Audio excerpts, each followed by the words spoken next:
এই অসভ্য শয়তান ব্যাডারে গালি দিয়া নিজের পাপ করে লাভ নাই। এতই যেহেতু নীলাকে প্যারিসে যাওয়া থেকে আটকানোর ইচ্ছা ছিল, তাহলে প্রয়োজনে নীলার অ্যাক্সিডেন্ট করাতো, তা না করে বলদের মতো নিজের অ্যাক্সিডেন্ট করিয়েছে। যা মন চায় তাই করুক, আমি কারোর সেবা করতে পারবো না।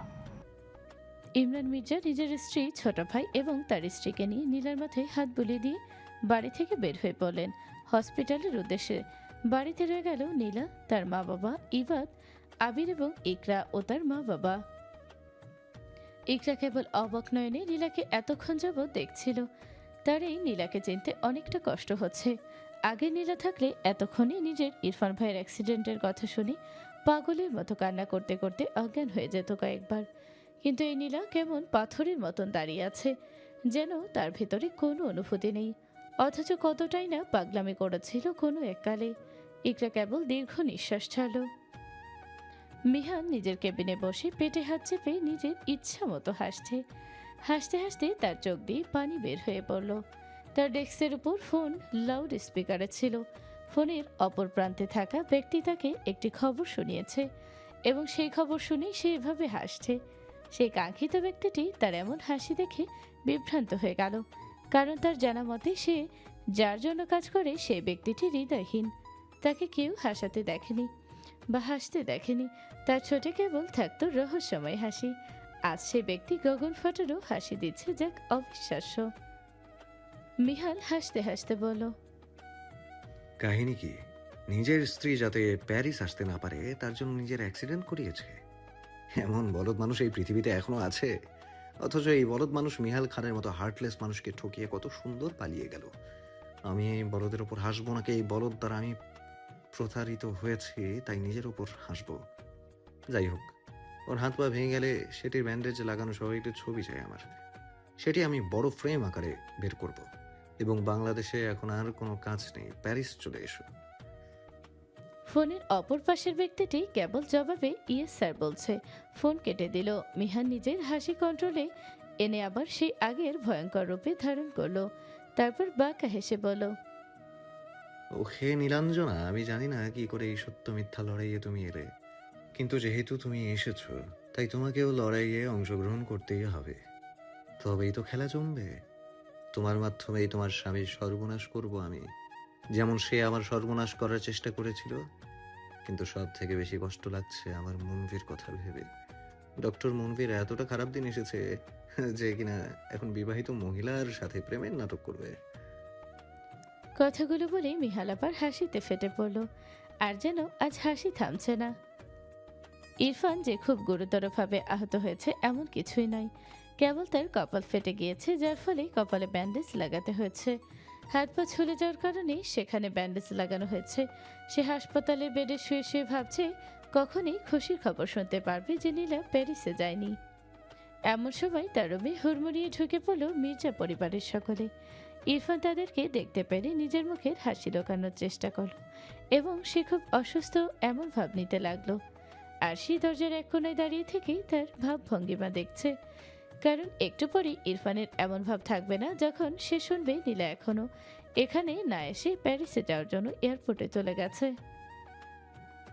ইরিন আক্তার ছেলের পাশে এসে বসে কান্নায় ভেঙে পড়লেন এবং ছেলের মাথায় হাত বুলিয়ে দিতে লাগলেন। ইরফান আগে পাশে তাকিয়ে নীলাকে খুঁজতে লাগলো। আর সীতা বুঝতে পেরে ঠোঁট কামড়ে হাসলো এবং বলল, নীলা প্যারিসে যাওয়ার জন্য এয়ারপোর্টে গিয়েছে, তাই হাসপাতালে আসেনি। এতক্ষণে হয়তো তারা সবাই এয়ারপোর্টে পৌঁছে গিয়েছে, আর ঘন্টাখানেক পর তার ফ্লাইট। ইরফান সঙ্গে সঙ্গে শোয়া থেকে উঠে বসল। সবার দৃষ্টি ইরফানের দিকে, আর সে ইরফানের এমন চেহারা দেখে বাঁকা হাসলো। অন্যকে আটকাতে গিয়ে এখন নিজেই হাসপাতালে আটকে গেছে ইরফান। ইরফান কিছু বলতে যাবে তার আগেই তার বাবা চাচারা মিলে তাকে আবার বিছানায় শুয়ে দিলেন এবং বললেন তাকে রেস্ট নিতে। ইরফান শুয়ে থেকে যেই না কিছু বলতে যাবে অমনি তার চাচা তার চাচি তার মুখে টুপ করে চুইংগাম ভরে দিল। আসলে ইরফানের অভ্যেস ছোটবেলা থেকে যখন সে অসুস্থ থাকবে তখন সে শুয়ে শুয়ে চুইংগাম চিবায়, তাই তার চাচি হাসপাতালে আসার আগে চুইংগাম কিনে নিয়ে এসেছেন। এখন একের পর এক করে 4টা চুইংগাম ভরে দিলেন ইরফানের মুখে। ইরফান বেচারা এখন কথা বলতে পারছে না। আর সে না চাইতেও ইরফানের এমন নাজেহাল অবস্থা দেখে ভীষণ হাসি পাচ্ছে। নিজের হাসি চেপে রাখতে না পেরে কেবিন থেকে বেরিয়ে গেল সে। ইরফান তো একদম স্তব্ধ হয়ে গেল। তার বিশ্বাস হচ্ছে না নীলা তাকে দেখতে না এসে প্যারিসে যাওয়ার জন্য এয়ারপোর্টে চলে গেছে। এখন যদি সে নীলাকে আটকানোর জন্য এয়ারপোর্টের উদ্দেশ্যে রওনাও দেয়, তার পৌঁছাতে পৌঁছাতে নীলার ফ্লাইট ছেড়ে দিবে। সে এখন চুইনগাম চাবাতে চাবাতে হতাশার নিঃশ্বাস ছাড়ল। মিহাল ইউনিভার্সিটিতে লেকচার শেষ করে বাড়ি ফিরল। অ্যাপার্টমেন্টে প্রবেশ করেই দেখলো তার মা ড্রয়িং রুমের সোফায় থুতনিতে হাত রেখে বসে আছে। মিহাল এসে নিজের মায়ের পাশে বসলো। ইসরাতুল নিজের ছেলের দিকে ছলছল চোখে তাকিয়ে নরম স্বরে বললেন, তোর বাবা তার পরিবারের একমাত্র সন্তান বলে তুই কখনোই কোনো চাচা জ্যাঠার ভালোবাসা পাসনি, কিন্তু আমার কারণে তুই তোর মামাদের ভালোবাসা থেকে বঞ্চিত হলি। হিসেবে তুই বড় ছেলে, অথচ তুই তোর মামাদের ভালোবাসা পেলি না, তাও তোর তিনটে মামা। কথাগুলো বলেই নিজের ওড়না দিয়ে মুখটা চেপে ধরলেন কান্না আটকানোর জন্য এবং সেখান থেকে উঠে নিজের ঘরের দিকে চলে গেলেন। মিহাল নিজের মায়ের যাওয়ার দিকে তাকিয়ে একটা দীর্ঘ নিঃশ্বাস ছাড়ল।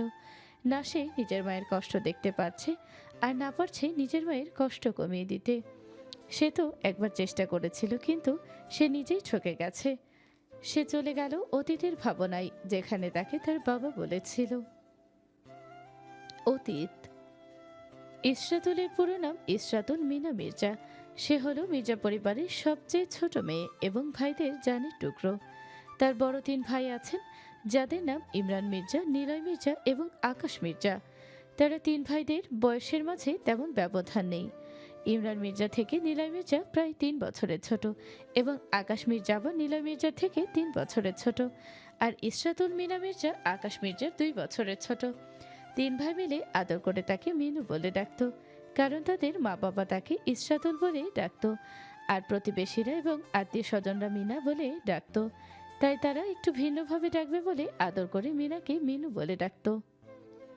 ছোট থেকেই মিনা বড় হয়েছে তার ভাইদের কোলে পিঠে। তাদের বাড়ির একপাশে থাকতো খান পরিবার। খান বংশে ছিল একজন ছেলে, যার নাম মুবিন খান, অর্থাৎ মিহালের বাবা। তিনি ইমরান মির্জার সমবয়সী ছিলেন, আর একই পাড়াতে থাকার কারণে ইমরান মির্জার সাথে তার ভালো বন্ধুত্ব হয়ে গিয়েছিল। ফলস্বরূপ মুবিন খান ছিলেন ইমরান মির্জার বন্ধু এবং প্রায়শই তিনি মির্জা বাড়িতে আসতেন। আর তাদের বাড়ির পাশের বাড়ি ছিল চৌধুরী বাড়ি। তাদের ছিল এক মেয়ে, যার নাম ছিল মিনু চৌধুরী, অর্থাৎ মুনভির মা। তিনি ইসরাতুল মিনা মির্জার সমবয়সী ছিলেন। তারা একই তারিখে জন্মগ্রহণ করেছিলেন, কিন্তু মাস ছিল আলাদা। মিনু চৌধুরী কয়েক মাসের বড় ছিলেন ইসরাতুল মিনা মির্জা থেকে। তারা দুজন একসাথে বেড়ে উঠেছেন, আর তাদের নামে অনেকটাই মিল। একজন মিনু তো আরেকজন মিনা, যাকে তার ভাইরা আদর করে মিনু বলে ডাকত। অনেক সময় তো এমন হয়েছে যে তারা দুজন যদি একসাথে বসে আছে, আর সেই সময় যদি কেউ মিনু বলে ডেকেছে, তাহলে দুজনে একসাথেই তাকিয়েছে। সময়ের সাথে সাথে হয়ে গেছে দুজনের বেস্ট ফ্রেন্ড। মুবিন খানের যখন বয়স ছিল 22, তখন ইসরাতুল মিনার বয়স ছিল 14। তখন থেকেই মুবিন খানের মিনাকে মনে ধরেছিল, কিন্তু বয়সের ব্যবধানে এবং বন্ধুত্বের খাতিরে তিনি নিজের মনের আশা মনে রেখেছিলেন। তিনি চাইতেন মিনা যখন বড় হবে তখন তিনি নিজের অনুভূতি প্রকাশ করবেন। আর তার ছিল আরেক বেস্ট ফ্রেন্ড, যার নাম ছিল শাহরিয়ার মামুন। সে প্রায়শই তাদের বাড়িতে আসতো এবং কাকতালীয়ভাবে তার মনে ধরে মিনুকে, অর্থাৎ 2 বেস্ট ফ্রেন্ড ভালোবেসে ফেলে অন্য 2 বেস্ট ফ্রেন্ডকে। তারপর হঠাৎ মিহালদের ভাবনায় ছেদ ঘটে ফোন বেজে ওঠাতে। সে নিজের মাথা থেকে সকল চিন্তাভাবনা দূর করে ফোন ধরে এবং কথা বলতে বলতে নিজের রুমে চলে যায়। প্যারিস শার্লদা গন বিমানবন্দর থেকে বের হয়ে এলো 2 তরুণী। দুজনের পরনেই বোরকা এবং হিজাব, দুজনের 2 হাতে 2 লাগেজ। দুজন মিলে এয়ারপোর্ট থেকে বের হয়ে এলো। উদ্দেশ্য এখন তাদের ক্যাব নিয়ে প্যারিসের 7ম অ্যারেঞ্জমেন্টে যাওয়া, অর্থাৎ আমেরিকান ইউনিভার্সিটি অব প্যারিস। তো সেখানেই তার আগে ইউনিভার্সিটির হেডের সাথে মেল আদান প্রদান করে সব জেনে নিয়েছিল সেখানে কোথায় কোথায় তারা থাকতে পারবে। সব বুঝে তারা দুজন মিলে একটি অ্যাপার্টমেন্ট নিল। আগে সেটার জন্য অ্যাডভান্স পেমেন্ট করে ফেলেছিল। নীলা যেহেতু পরিবারের সাথে আগে আউট অফ কান্ট্রি চলাফেরা করেছে, তাই তার এখানে চলাফেরা করতে অসুবিধা হচ্ছে না। কিন্তু ইকরা কিছুটা ভয় পাচ্ছে, এবং ভয় পাওয়াটাও স্বাভাবিক। নীলা তাকে ভরসা দিয়ে বলল, ভয় পাওয়ার কিছু নেই, আমি তো আছি। এতে ইকরার ভয় কমে এলো। ক্যাব আসতেই তারা উঠে পড়ল এবং দুজনেই গাড়ির জানালা দিয়ে বাহিরের সুন্দর দৃশ্য মুগ্ধ নয়নে দেখতে লাগলো। তারা এয়ারপোর্টে পৌঁছেই আগে পরিবারকে ফোন দিয়ে দিয়েছে যে তারা পৌঁছে গেছে। তার মাঝে নীলার আর ইরফানের সাথে কথা হয়নি। যখন বাংলাদেশে ছিল তখন ফ্লাইটে ওঠার আগে ফোন করে কেবল নিজের চাচা চাচিদের কাছ থেকে বিদায় নিয়েছিল, কিন্তু একবারও ইরফানকে দেখতে চায়নি। ভাঙা আয়নায় নিজের মুখ দেখা এবং চলার সময় কালো বিড়ালের পথ কাটা দুটি তার কাছে কুসংস্কার লাগলে এখন তার মতে ইরফান যদি কোনো বস্তু হয় তাহলে সেটা হলো ভাঙা আয়না, এবং কোনো প্রাণী হলেই কালো বিড়াল, যে দুটি শুভ কাজে বাধা হয়ে দাঁড়ায়। তাই নিজের স্বপ্ন পূরণ করার পথে সে কোনো বাধা রাখল না। এর জন্যই বাংলাদেশ থেকে ফ্লাইটে ওঠার আগে সে ইরফানের সাথে কথা বলেনি। সেই জায়গায় ইরফানের চেহারা দেখা তো অনেক দূরের কথা। আর এমনিতেও ইমরান মির্জা জানিয়ে দিয়েছিলেন যে ইরফানের তেমন গুরুতর কিছু হয়নি, কেবল হাত পা ছুলে গিয়েছে এবং কপাল কেটে গিয়েছে। এসব শুনে তার আর ইচ্ছে করেনি ইরফানের সাথে কথা বলার। তার কাছে দুধের দুধ এবং পানির পানি হয়ে গিয়েছে যে ইরফান এসব নাটক করেছে, কিন্তু সে এখনও এটা বের করতে পারেনি যে ইরফান কেন তার প্যারিসে যাওনি এত চিন্তিত ছিল। তার মানে এমন কিছু আছে যা ইরফান জানে, কিন্তু সে জানে না, এবং তাকে যে করে হোক সত্যটা জানতে হবে। ইরফানকে সেদিনই হসপিটাল থেকে ডিসচার্জ করে দিয়েছিল, কিন্তু তার শরীরের ক্ষত থেকে বড় ক্ষত হয়েছিল তার মনে। সে কোনোভাবেই নীলার উপেক্ষা মেনে নিতে পারছিল না। তার উপর মনে ভয় জাগতে শুরু করলো যে নীলা প্যারিসে গিয়ে না সব সত্য জেনে ফেলে, তাহলে সে ধরা পড়ে যাবে কোনো এক ব্যক্তির কাছে, এবং সেই ব্যক্তির কাছে একবার সে ধরা পড়ে তার বেঁচে ফেরা খুব মুশকিল, কারণ সে ব্যক্তি ভালোর ভালো এবং খারাপের খারাপ। আর যারা তার সাথে প্রতারণা করে তাদেরকে তো সে প্রয়োজন পড়লে কবর থেকে খুঁজে বের করে হলেও নিজের সামনে দাঁড় করাবে। এজন্যই তো ইরফান প্যারিস ছেড়ে বাংলাদেশে নিজের বাড়িতে চলে এলো, কারণ নিজের বাড়ি তার সব থেকে বড় সেফ জোন। এখানে তার বাবা চাচারা আছে, যার ফলে সেই ব্যক্তিটি এখানে আসবে না। সেই কারণেই আরশিকে বলেছিল যে আগে নীলাকে বিয়ে করে তারপর নীলাকে ডিভোর্স দিয়ে সে আরশিকে বিয়ে করবে, কিন্তু আরশি তাকে একই কথা বলেছে যে বিয়ে করলে কেবল তাকেই করতে হবে। তখন ইরফান বলেছিল তাহলে নীলার সাথে তার বিয়ের কথাবার্তা চলছে, এর মধ্যেই দুজন বিয়ে করে ফেলুক। কিন্তু আরশির কথা ছিল একদম যেদিন নীলা এবং তার বিয়ে হবে সেই দিনই সে বিয়ে করে সেই বাড়িতে উঠবে। ইরফান না করতে চাইলে আরশি বলে তারা যখন প্যারিসে লিভ ইনে থাকতো তখন তাদের অন্তরঙ্গ মুহূর্তের কিছু ছবি এবং ভিডিও আরশির কাছে আছে। যদি ইরফান তার কথা না শোনে তাহলে আরশি এসব ইরফানের পরিবারকে দেখাবে, এবং এই কারণে ইরফান ভয় পেয়ে যায়, কারণ তার পরিবার যদি এসব কথা জানতে পারে তাহলে তাকে তেজ্যপুত্র করে দেবে, যার ফলে সে আরশির কথা শোনে। কিন্তু এখন হাড়ে হাড়ে টের পাচ্ছে যে সে আরশির সাথে রিলেশনে গিয়ে কি বড়ই ভুল না করেছে। সর্বপ্রথম নীলাকে হারালো, তারপর নীলা তাকে নিজের বিজনেসের অংশ দিয়ে দিত, সে অংশ হারিয়ে ফেল। পরিবারের কাছে নিজের সম্মান হারালো। নীলার মতো কেউ একজন ছিল যে তাকে সব থেকে বেশি ভালোবাসতো, সেই ভালোবাসা হারালো। এখন তার যে অবস্থা, এই অবস্থাতেই যদি নীলা আগের মতো থাকতো তাহলে সারাক্ষণ তার পাশে বসে থাকতে এবং তার সেবা যত্ন করতো সবসময়। অথচ সে যখন হসপিটালে ছিল তখনই আরশি তাকে বুড়ো আঙুল দেখে পরিবারের কাছে মিথ্যা বাহানা করে নিজের মামার বাড়ি চলে গেছে, যাতে তাকে তার সেবা না করতে হয়। যখন প্যারিস ছিল তখন আরশি প্রতিদিন এসে তার খোঁজ খবর নিত। এভাবেই আস্তে আস্তে তাদের মাঝে বন্ধুত্ব হয়, এবং বন্ধুত্ব থেকে হয়ে যায় প্রেমের সম্পর্ক। প্রেমের প্রস্তাবটা অবশ্যই ইরফান নিজেই দিয়েছিল, কারণ নীলা তাকে ভালোবাসলেও কখনো কাছে ঘেঁষতে দেয়নি। কিন্তু আরশিকে যদি সে ভুলেও ছুঁয়ে ফেলেছে তাহলে আরশি কখনো দূরে সরেনি। এতে সে লাই পেয়ে বসে, সে ভাবতে শুরু করে, আর আরশি মনের কথা বোঝে যা নীলা এত বছরে কখনোই বুঝতে পারেনি। তার মতে আরশি খুব স্মার্ট, কিন্তু নীলা না। কিন্তু এখন প্রতিনিয়ত সে পস্তাচ্ছে। এখন সে বুঝতে পারছে জীবনে সব থেকে বেশি প্রয়োজন ভালোবাসার এবং যত্নের। তাই তো রুমে বসে বসে এখন তাকে চুইংগাম চিবোতে হচ্ছে। আফসোস নামক জিনিসটা মানুষেরকে কুরে কুরে খায়, যা এখন তার ভেতরকে তোলপাড় করে দিচ্ছে। নীলা এরিকরা সবেমাত্র নিজেদের অ্যাপার্টমেন্টে প্রবেশ করেছে। মালিক এসে তাদেরকে চাবি দিয়ে গিয়েছে। তারা এই বিল্ডিংয়ে থাকবে, সেটি 5 তলা এবং তাদের অ্যাপার্টমেন্ট 3 তলায়। সেখানে দুটি রুম, রুমের সাথে অ্যাটাচড বাথরুম, কিচেন রুম এবং একটি বড় ড্রয়িং রুম। তারা যদি অন্যদের সাথে মানিয়ে নিতে না পারে, তাই আগে একটি অ্যাপার্টমেন্ট নিজেরা নিয়ে ফেলেছে। কারণ স্কলারশিপ পাওয়ার কারণে পড়াশোনার খরচ নেই, আর প্রথম দিকে তার পরিবারের থেকে টাকা নিলেও পরবর্তীতে জব করবে এবং নিজেদের খরচ নিজেরাই চালাবে। বিষয়টি এমন না যে দুজনে পরিবার তাদের টাকা দিতে অক্ষম, কিন্তু তারা দুজনে পরিবারের উপর ডিপেন্ড করতে চায় না বেচারীদের মতন। নীলার মতে নারীদের স্ট্রং থাকতে হয়। আজকাল তো অনেক পুরুষরাই রান্নাবান্না করতে নিজেদের ইগোতে লাগায় না, জায়গায় নারীরা কেন পিছিয়ে থাকবে? দুজনে মিলে আগে অ্যাপার্টমেন্টটা ভালো করে দেখলো। নীলার রুমের জানালা দিয়ে আইফেল টাওয়ার দেখা যায়। নীলা মুগ্ধ নয়নে তাকিয়ে রইল সেদিকে। ইকরাও নিজের রুম দেখতে লাগলো। রুমটা বেশ পরিপাটি। দুজন মিলে যার যার রুমে শাওয়ার নিয়ে নিল। আজ খাবার বাইরে থেকে অর্ডার করবে, কারণ সব কিছু তো গোছগাছও করতে হবে। তার উপর আবার কাল থেকে তাদের ইউনিভার্সিটি খোলা এবং তারা প্রথম তাদের দিনে অবিদ্যমান থাকতে পারবে না। দুজন মিলে শাওয়ার নিয়ে রুমে নিজেদের মতো সিট করতে লাগলো। এর মাঝখানে নীলা খাবার অর্ডার করে ফেলেছে। যতক্ষণে খাবার আসবে ততক্ষণে বসে না থেকে কাজ করলেই তাদের কাজ অর্ধেক হয়ে যায়। সবকিছু গোছগাছ খাওয়া দাওয়া শেষ করে যার যার রুমে চলে গেল নীলা এবং ইকরা। রুমে এসে বিছানায় শরীর এলিয়ে দিল নীলা। ভীষণ ক্লান্ত লাগছে তার। হাত বাড়িয়ে বিছানার সাইডে থাকা নিজের ফোন নিল মায়ের নাম্বারে কল দিবে বলে। মায়ের সাথে কথা বলে তারপর নিশ্চিন্তে ঘুমাবে। বাংলাদেশে এখন অবশ্য ভোর রাত, কিন্তু নীলার খুব ইচ্ছে করছে মায়ের সাথে কথা বলতে। তাই আর বেশি কিছু না ভেবে মায়ের নাম্বারে কল লাগালো। লাইলা ইসলামের ঘুম হালকাই, তাই ফোন আসাতেই ওনার ঘুম ভেঙে গেল। এত রাতে ফোন বাজাতে তড়িঘড়ি করে উঠে বসলেন তিনি। ফোন হাতে নিয়ে দেখলেন নীলা কল করেছে।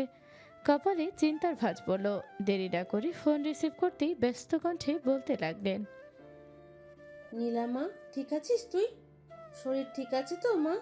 কিছু কি খেয়েছিস? কষ্ট হচ্ছে কোনো? স্ত্রীর কথার শব্দে নিলয় মির্জারও ঘুমটা ভেঙে গেল। তিনিও উঠে বসলেন। স্ত্রীর চিন্তিত মুখ দেখে জিজ্ঞেস করলেন, কি হয়েছে নীলার মা?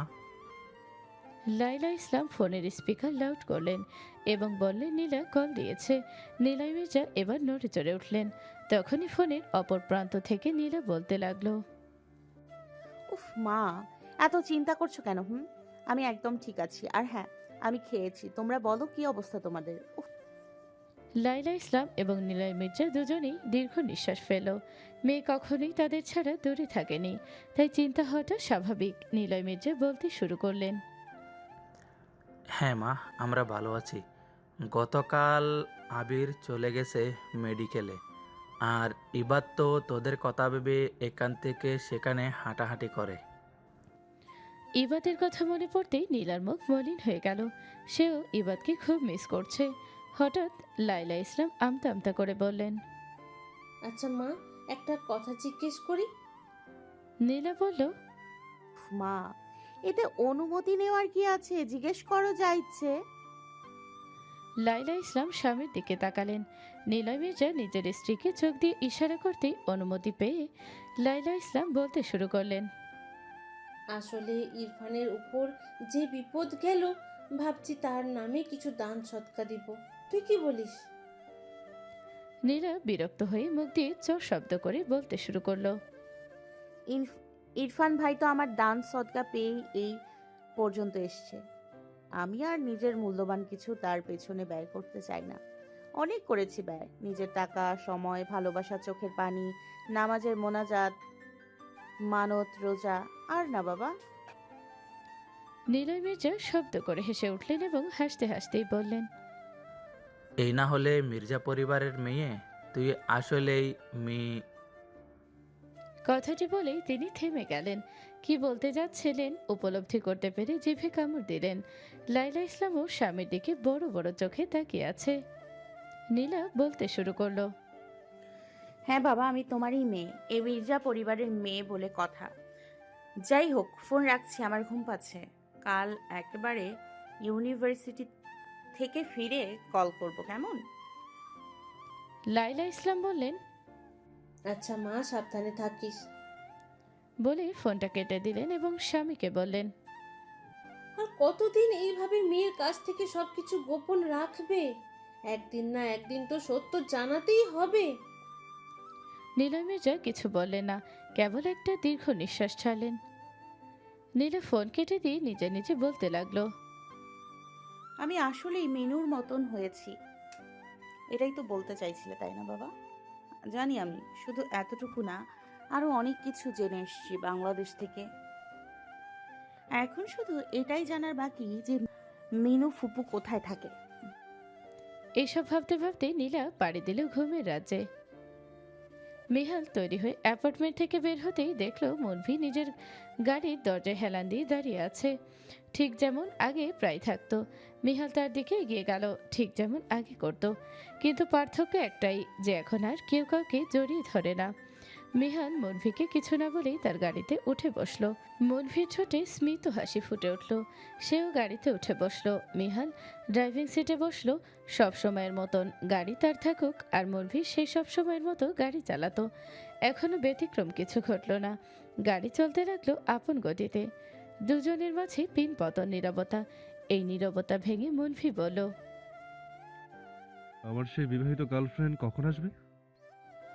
মিহাল ঠোঁট কামড়ে হাসলো মুনভির কথা শুনে, তারপর বলল, যতটুকু জানি গতকাল চলে এসেছে প্যারিসে। আজ যদি ইউনিভার্সিটিতে আসে তাহলেই দেখা করা সম্ভব। তাই তো বলি, আজ ডাক্তার সাহেব নিজে হাসপাতাল ছেড়ে আমার দরজার সামনে কেন? কথাটি সে মজা করে বলল।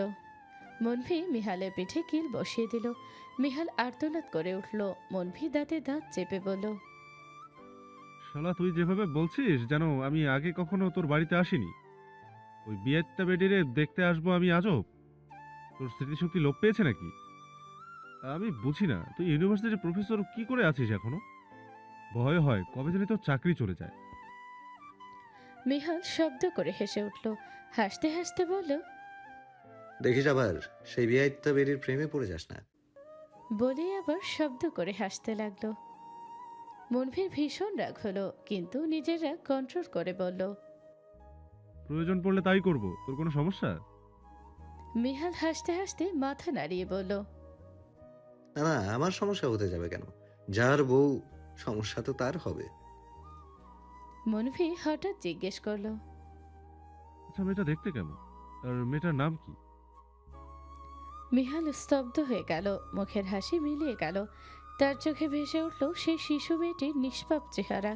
সে আনমনে বলতে লাগলো, পরি, পুতুল, একদম নিষ্পাপ। যেন এই নিষ্ঠুর পৃথিবী তার জন্য নয়। দেখলে মনে হবে এই নিষ্ঠুর পৃথিবী থেকে তাকে আগলে রাখতে হবে। এই নিষ্ঠুর পৃথিবীর অসৎ মানুষগুলো কেবল তাকে কষ্ট দেবে। তাকে সেই কষ্ট পাওয়া থেকে দূরে রাখতে হবে। তাকে আঘাত করার আগেই কলিজা কেঁপে উঠবে। মুখে এতটা মায়া, একবার যে তার মায়ের বাঁধনে ভেসে যাবে, সে কখনোই এ বাঁধন থেকে ফিরে আসতে পারবে না। সে নারী যে জাদুকরী। মুনভি এক দৃষ্টিতে তাকিয়ে রইল মিহালের দিকে। মিহালকে কখনোই কারোর বিষয়ে এত সুন্দর করে কথা বলতে দেখেনি সে। মিহালের কথার মাঝে বিন্দুমাত্র মিথ্যের ছিটে ফোঁটা নেই। তার কথা শুনে তার চোখ দেখেই বোঝা যাচ্ছে তার বলা কথাগুলোর মতো সে আসলেই সে মেয়েটিকে সকল বিপদ থেকে আগলে রাখতে চায়। অথচ আরেকজনের উপর প্রতিশোধ নেওয়ার জন্য সে এই মেয়েটিকেই নাকি এখন ব্যবহার করবে। মুনভি আবার জিজ্ঞেস করলো, নাম কি সে পরীর? মিহালের ঠোঁট প্রসারিত হলো। সে আনমনে বলতে লাগলো, নাম কি জানি? আমি জানি না তো। তবে আমি তাকে নীলাঞ্জনা বলেই ডাকি। মুনভির এবার মেজাজ বিগড়ে গেল। মিহাল কেমন জানি ফিল্মের নায়কদের মতো কথা বলছে। সে বিরক্ত হয়ে বলল, আজিব ভাই, তুই তোর মামাতো বোনের নাম জানিস না? আরে সে প্রতারক তো আবার তোর মামাতো ভাই, এবং খুব খুব খুব খুবই ভালো বন্ধু। তাহলে তার বউয়ের নাম জানিস না তুই? মজা নিচ্ছিস তুই? মিহালের হুঁশ ফিরল। সে গাড়ি চালাতে চালাতে বলল, আমার এত ইন্টারেস্ট নেই কারো নাম জানার, তাই আমি কখনো জিজ্ঞেস করিনি। আর না, সে নিজ থেকে বলেছে। মুনভি হাঁপ ছাড়লো, তারপর বলল, তাহলে নীলাঞ্জনার নিকনেম দেওয়ার কারণ কি? সে কি তোকে কোনো এক জন্মের নীল তিমি উপহার দিয়েছিল? মিহাল শব্দ করে হেসে উঠল, তারপর বলল, না, নীল রঙের তয়লায় জড়িয়েছিল আমার কোলে এবং সাগর ভাসিয়ে দিয়েছিল, যেখানে নীল তিমি অনায়াসে থাকতে পারবে। মনভি মিহালের এই কথা শুনে নড়ে চড়ে উঠল এবং জিজ্ঞেস করলো। এত বেশি কান্না করেছিল? মিহাল ঠোঁট কামড়ে হাসলো। মনে পড়ে গেল সেই পুরনো স্মৃতি, যখন সে তার নীলাঞ্জনাকে কোলে নিয়েছিল। তখন সেই ছোট্ট শিশুটি তার কোলে প্রসব করে দিয়েছিল। মিহাল বারবার হাইজিন মেনটেন করতে ছোটবেলা থেকে। তার গায়ে ধুলাবালি লাগলেও সে সেই পোশাক সঙ্গে সঙ্গে পাল্টে ফেলত। অথচ সেই ছোট্ট নীলাঞ্জনা যখন তার কোলে প্রস্রাব করে দেয়, তখন সে একটু রাগারাগি করেনি, বরং অনেকক্ষণ ছোট্ট নীলাঞ্জনাকে নিজের কোলে রেখেছিল। এসব কথা মনে পড়তেই মিহালের ঠোঁট প্রসারিত হয়ে উঠল। মিহালকে একা একা হাসতে দেখে মনভি আবার মিহালের পিঠে কিল বসিয়ে দিল এবং তাতে দাঁত চেপে বলল। শালা একা একা না হেসে আমাকে বলল। মিহাল হাসতে হাসতে বলল। আরে ছোট শিশুরা যা করে আর কি, কোলে উঠলে। মনভি মিহালের কথা বুঝতে পেরেই শব্দ করে হেসে উঠল। তারপর দুজনেই হাসতে লাগলো এবং পৌঁছে গেল ইউনিভার্সিটিতে। আজ মনভির নাইট শিফটে কাজ, তাই ভাবলো মিহালের সাথে দেখা করে আসুক। ইগোর কারণে তাদের মধ্যে দূরত্ব বাড়লেও তাদের মনের মধ্যে কোনো দূরত্ব তৈরি হয়নি। মন থেকে দুজন দুজনের বন্ধুই রয়ে গেছে। সেই মনের টানে বারবার এক হওয়া। নীলা আর ইকরা মিলে নিজেদের অ্যাপার্টমেন্ট থেকে বের হয়েছে। সকালে হালকা কিছু খাবার খেয়ে নিল তারা। পরনে দুজনেরই বোরকা এবং হিজাব। কাঁধে ব্যাগ ঝুলিয়ে লিফটে চড়ে উঠল এবং নিচে এসে বুক করে রাখা ক্যাবে উঠে পড়ল। নীলা আগে ক্যাব বুক করে ফেলেছিল। দুজনে মিলে গাড়ি জানালা দিয়ে বাহিরের দৃশ্য দেখতে লাগলো। সেখানে অনেক রেস্টুরেন্ট আছে। তাদের বয়সী অনেক ছেলে মেয়ে সেখানে কাজ করছে। দেখেই বোঝা যাচ্ছে তারা পড়াশোনার পাশাপাশি পার্ট টাইম জব করছে। আবার রাস্তার ধারে ধারে অনেক লোক নিজেদের ছোটখাটো দোকান নিয়ে বসেছে। হঠাৎ ইকরা নীলাকে জিজ্ঞেস করলো। আচ্ছা, আমরা তো আর পরিবারের টাকা নিয়ে চলবো না যতদিন এখানে আসি, তাহলে অবশ্যই আমাদের পার্ট টাইম জব খুঁজতে হবে। তাহলে আমরাও কি রেস্টুরেন্টে কাজ করব? এটাই তো বেশিরভাগ মানুষ করে। নীলা কিছুক্ষণ জানালা দিয়ে বাহিরে তাকিয়ে রইল। মূলত সে ভাবছে, তারপর হঠাৎ বলে উঠল। কেন না আমরা নিজেই কোনো বিজনেস স্টার্ট করি? ইকরা অবাক দৃষ্টিতে তাকালো নীলার পানে। যে মেয়ে সবসময় বলতো আই হেট বিজনেস, এখন সেই মেয়ে কিনা বিজনেস করার উদ্দেশ্যে উপদেশ দিচ্ছে। সে যদি জানতো ইরফান এবং আরশির সত্য প্রকাশ পেতে নীলা এত পরিবর্তন হয়ে যাবে, তাহলে সে আরও আগেই আটঘাট বেঁধে প্রমাণ জোগাড় করতে নেমে পড়ত। কারণ সে আগেই সব কথাও কেবল শুনেছে, কিন্তু প্রমাণ ছিল না বলে কিছুই করতে পারেনি। নিজের চিন্তা ভাবনা দূরে ফেলে জিজ্ঞেস করলো। কিসের বিজনেস করা যায়? আমার তো বিজনেস সম্পর্কে কোনো ধারণা নেই। নীলা ইকরার দিকে তাকালো এইবার। সে যতই বলুক সে আর কখনোই কাউকে বিশ্বাস করবে না, কিন্তু না চাইতেও ইকরাকে সে বিশ্বাস করে ফেলেছে। এই মেয়ে কম সাবধান করেনি তাকে, কিন্তু সে অন্ধভক্ত ছিল। একবার চোখ বন্ধ করে মানুষকে বিশ্বাস করে ঠকেছে সে। এখন না হয় চোখ খুলে বিশ্বাস করবে। যদি আবার ঠকতে হয় ঠকবে। ঠকতে ভয় নেই তার, কিন্তু ঠকাতে ভীষণ ভয়। নীলা ইকরাকে বলল। চিতই পিঠা আর ভর্তার বিজনেস করব। ইকরার চোখটা ছানা বড়া হয়ে গেল। এমনি বলে কিনা প্যারিসে এসে চিতই পিঠা এবং ভর্তার বিজনেস করবে। সে চিৎকার করে বলল। তোর মাথা ঠিক আছে? এইসব কে খাবে এখানে? মানুষ হাসাহাসি করবে। নীলা নির্বিঘ্ন ভঙ্গিতে বলল। মানুষের হাসাহাসি দিয়ে আমাদের কাজ কি? কোনো কাজেই প্রথমে সাফল্য পাওয়া যায় না। জীবনে কিছু পেতে হলে অনেক বাধা বিপত্তির সম্মুখীন হতে হয়। আমরা না হয় মানুষের হাসাহাসির সম্মুখীন হব কিছুদিন। আর প্যারিসে কি কোনো বাঙালি নেই নাকি? অবশ্যই আছে।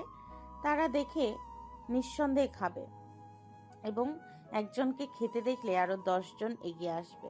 আর আমি নিঃসন্দেহে বলতে পারি যে ব্যক্তি এই পিঠা একবার খাবে তার বারবার খেতে মন চাইবে। আর ভর্তার ক্যাটাগরি অনেকগুলো রাখবো। তার পাশাপাশি এক ভর্তা 2 রকম বানাবো, অর্থাৎ অর্ধেক বানাবো বেশি ঝাল দিয়ে এবং অর্ধেক বানাবো কম ঝাল দিয়ে, যাতে বাঙালিরা চাইলে বেশি ঝাল দিয়ে খেতে পারে। এখানকার মানুষ যদি বেশি ঝাল না খায় তাহলে যাতে স্বাভাবিক ঝাল খেতে পারে। নীলার এমন উপস্থিত বুদ্ধি দেখে ইকরার চোখ বড় বড় হয়ে গেল। তার নীলার প্রতি গর্ব হচ্ছে। সে বুঝে উঠতে পারে না আর সে কি করে নীলার মতো এমন সৎ এবং ভালো মনের মানুষকে ঠকালো। তখনই গাড়ি চালাতে থাকা ড্রাইভার ঘাট পেছনে ঘুরিয়ে বলল,